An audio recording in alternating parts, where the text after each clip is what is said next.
Controversy is heating up again. You remember cold fusion, don't you? Two Utah scientists pluck a test tube in water, and the next thing you know, the world is talking about an unlimited supply of safe, pollution-free energy. But within months, the Utah miracle was labeled a mistake. But as John Hashimoto reports, cold fusion is making a comeback. Established a sustained nuclear fusion reaction by means which are considerably simpler than conventional techniques. To scientists, this March 23, 1989 news conference is the stuff dreams are made of, a discovery that at the time looked like the greatest breakthrough since the invention of the wheel.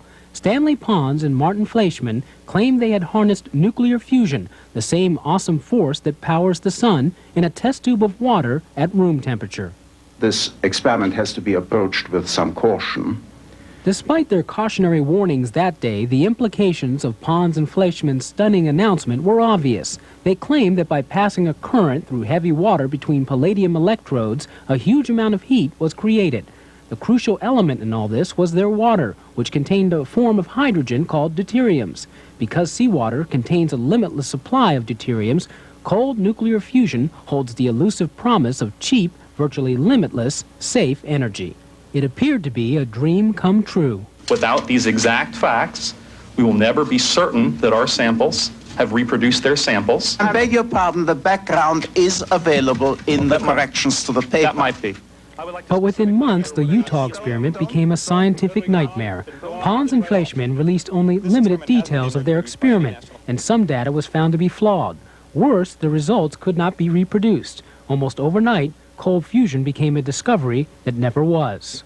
In a paper released today, the MIT scientists concluded that a major part of the Utah claim is wrong. Enter Eugene Mallove, lecturer and science journalist at MIT. Mallove is about to release a new book called Fire from Ice, which questions the conventional wisdom about cold fusion and the two chemists who put it on the map. I would say that Pons and Fleischmann will go down in the history of science as heroes, albeit imperfect ones.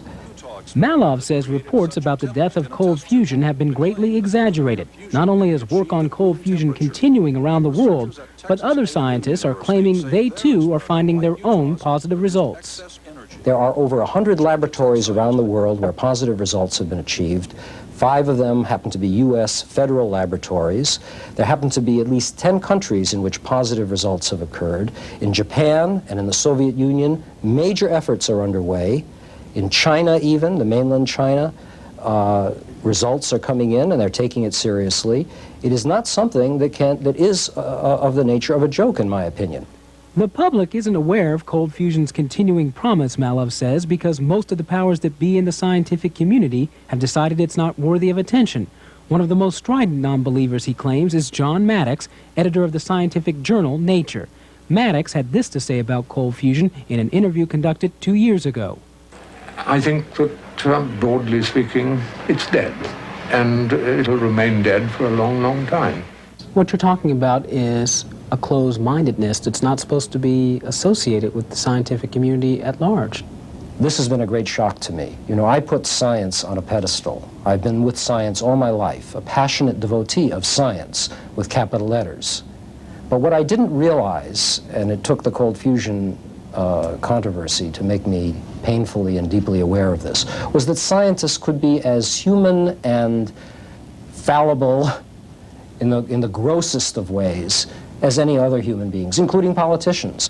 Mallove's claim about scientific bias puts him in direct odds with the majority of physicists at MIT, where hot fusion, not cold fusion, is the subject of intense study and funding. One is physicist Richard Petrasso, who led the MIT team that early on revealed flaws in the Utah experiment. There are, I think you could say, maybe 20, 30 groups throughout the world that claim they have positive results. But they tend to be what I would call advocates for cold fusion. I cannot think of any critical group that has been able to reproduce the results. Petrasso says there is no conspiracy to keep positive cold fusion results under wraps. The issue, he says, is not bias, but quality science. I was a referee for 2 cold fusion papers, one of which was from Nature, and I read through it and felt it was a very bad paper scientifically, and as a referee, I had the obligation to reject it for those reasons, just like I reject other papers. And I'm not going to give cold fusion or any other scientific theory some preference, because then you're asking me to abandon my scientific values. One experiment could be wrong. In the beginning, Pons and Fleischmann could have been wrong. But that all these other people are wrong, I don't believe it for a minute.